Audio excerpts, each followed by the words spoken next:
and pjnet.tv, 9 p.m. Eastern Coast time here in the United States. And our bumper is running, as you can see. It is not raining like it was last night. But like last night, we are recording and we are streaming and we're ready to count down to good old faithful Studio 8.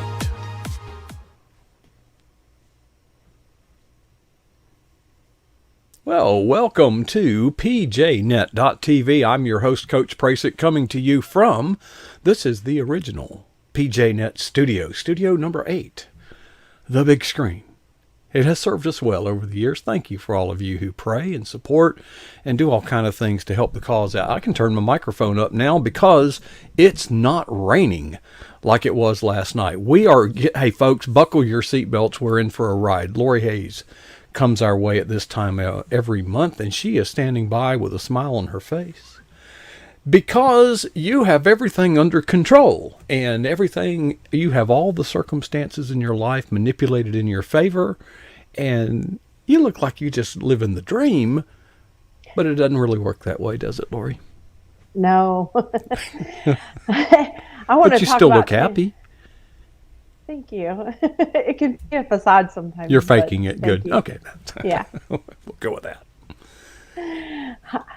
I want to talk about transitions in life.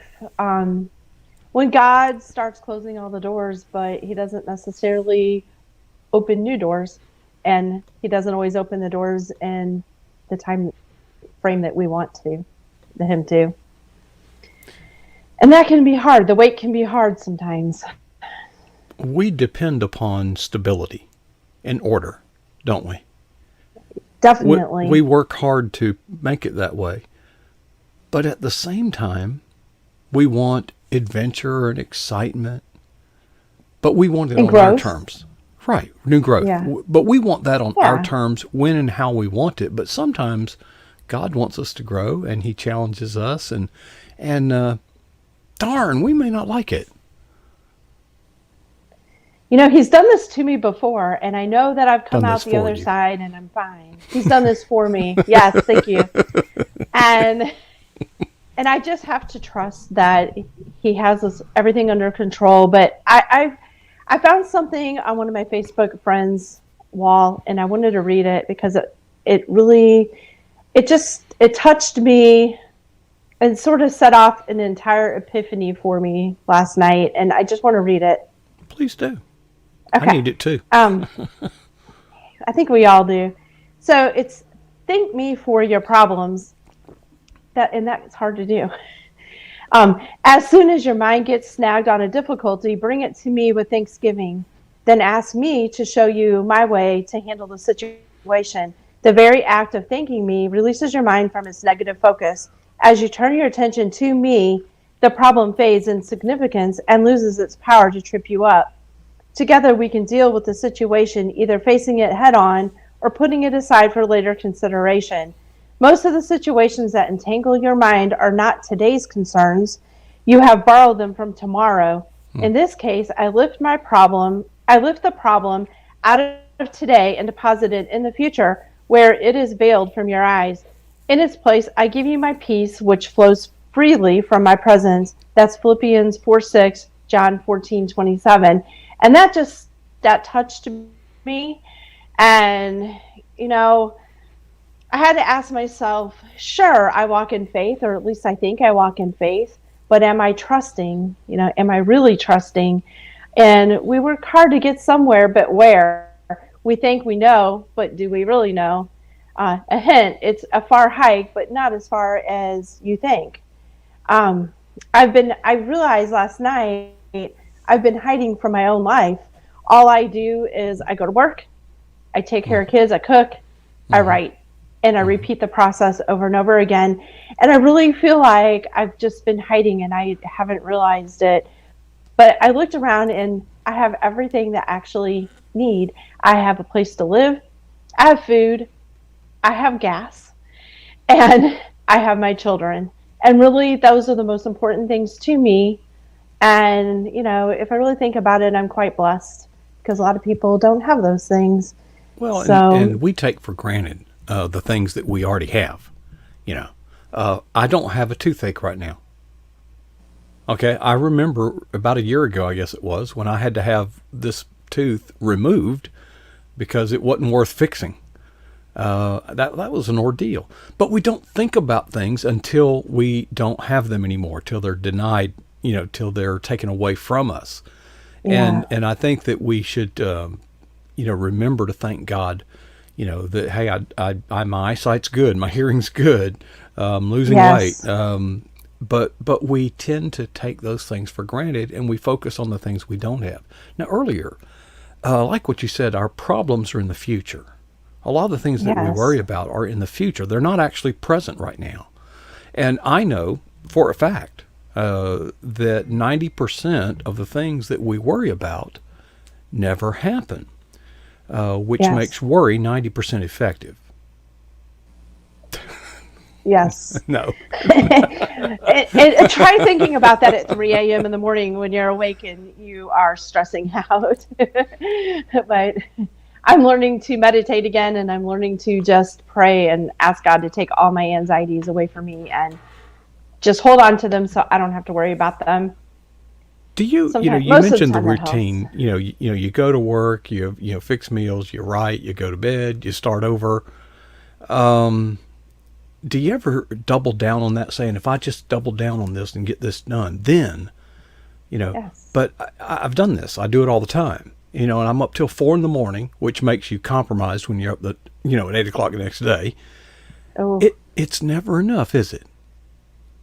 It's I- never enough. no. I'm really good at self-care. I'm really good at getting 8 hours of sleep a night, unless I wake up I at have 3 in the no idea morning. what that's about. And I'm really good at taking walks or petting my dog, That I do. or taking an hour-long bath and just sitting there playing on my phone or reading a book. So I'm really good at self-care. You're in the bathtub with your phone? I do. Yes. I have a technique worked out. Okay. Folks, I know do that not it's try this at very- home. Okay. Lori is, she's extremely gifted. Okay. So now, You said, you like adventure, so. yeah, we do. What are some of the things that well, you mentioned a few, but what are some things that people do that we should do? What are some recommendations that together we can come up with to take a mental health break? Because I'll be honest with you, Lori, an hour and a half bath, that ain't gonna happen. This ain't gonna happen. Well, it's an hour, but yeah. Well, but what I can do is walk outside Yes. and just look around, check out the grass. Yes. I think it's important to appreciate, to smell the roses, actually. Appreciate the smells. Do you smell the spring? Do you smell the rain? And I forget to do this sometimes, and I have to remind myself to slow down and just appreciate the beauty around me, appreciate the silence, appreciate just absolutely doing nothing and just sitting there. I am not a TV watcher because I don't have time, and I write all the time when I do have a break. But last night I sat down and I watched a movie, and it was a touching movie. So don't ask me what it was because I don't remember. I think it was Love Happens, but it just inspired me, and it kind of set off all this epiphany. And that's when I sent you that email last night. Mm-hmm. It was just, and I felt really good and until this morning, and then I kind of got set back off down that stress road again. But I do tend to internalize a lot, and I hold everything inside where I look like I'm okay on the outside, but I'm not always okay. I have a lot going on with both my careers, and I have I have some family things going on, and it's a lot, and that just reminds me too of this old saying, be careful what you say to other people because you never know what's going on inside them. And I try to remember that, because just because a person's smiling doesn't mean that they don't have a lot that they're carrying. So But for me, myself, I have to just realize God has got me through this before. He will get me through this again. And I just have to keep my faith. And, but as I was saying before we started this program, how do you know when you're being foolish? How do you know when to pull the plug on something and, you, maybe you're being given clues that, like, let's say the job isn't working out, or whatever it is, or are you supposed to, is it a blessing because God is actually giving you more time to take care of your family? Or how do you know when something is a blessing, and how do you know when you're just overlooking something and he's telling you to move? But sometimes I find that if I don't move, he moves for me. Like when my kayak fell off my car because I avoided all the clues that I had going up to it. And I knew I wasn't supposed to go kayaking, and I ignored it because I wanted to go kayaking. And as I'm driving down the road, my kayak flew off the car for the first time ever. Well, okay. That reminds me of a true story. There was a lady who was going to work, but her heel became, how you high heel, how that, broke the heel. That reminds me of the shoe story. The shoe. And yeah. So she had to stop and buy another pair of shoes just to go to work that day. And of course, the whole time she's hurrying, scrambling. I'm going to be late. I'm going to be late. In fact, she was late for work that day. September the 11th, 2001. Oh, wow. Where did she work? World Trade Center. That's powerful. How do you know, Lori, that canoe, you had to stop and retrieve it? How do you know that you wouldn't have had a wreck at the next intersection? We don't know. We don't know. So much we don't know. And we get aggravated, we get hurried, we get angry at God, saying, God, how could you let this happen to me? He might have been sparing your life. We don't know. And I actually recognize that as it's lying in the middle of the road on the highway. I mean, there could have been a snake under my seat. My mom doesn't know how to swim, and the wind picked up, which was a sign I shouldn't go to. And we just kept ignoring all these things. And I mean, one of us could have drowned. I don't know, but as I'm picking up the kayak off the ground, I said, I'm done. We are obviously not supposed to go, and we're done. Right. And some angels stopped on the side of the road and helped me get it back on my car and figure out how one of the J hooks broke, and he helped me figure out how to get it back on there. And it was actually really funny when I pulled out my step stool in the middle of the highway. But you should have seen the look on his face. But I can't reach the top of my car. So, but anyway, I just told her, I said, we're done. We're not supposed to do this. And I really did know that. I just ignored the signs. So I think that when you ignore and ignore and ignore, your life kind of implodes and you're ejected from whatever it is you're not supposed to do. But it's not always that obvious. Sometimes all leading up to it, you're wondering, is this a sign I'm not supposed to do this? Is this a sign that I'm supposed to be patient, appreciative, and appreciate the extra time maybe that I have with my family? Or, sometimes it's hard to know. I did something today, you get down on yourself, it's like, I can't get it all done. How am I going, you have stress, anxiety, frustration, anger, they boil up. And so I decided to call somebody, one of our PJNet family. And I called them and they answered the phone. I said, I don't need anything. So that's what I want to hear. If somebody calls me, I would love to hear them say, I don't need anything, because every time somebody calls me, it's like, I never hear from you except when you need something, But we tend to focus on our own problems. But as I was talking to this person, I find out, they're walking through their own little hell too. Yeah. They have challenges too. And one way to take the focus off your problems is invest your life in somebody else. Yeah. Yeah. Now, if we all did that for one another consistently, I don't do that every day, folks. It's very seldom that I do it, but I did it today. And it helped. And I had other things to do. I was very busy. Have you find yourself, I got to do my devotional. Hurry, hurry, hurry. Oh, I got to pray. Hurry, hurry, hurry.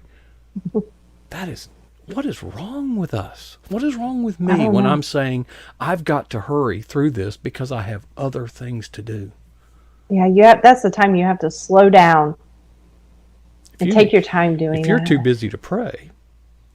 Yeah, you're too busy. That's a problem. You're too busy. Yeah. You are too busy.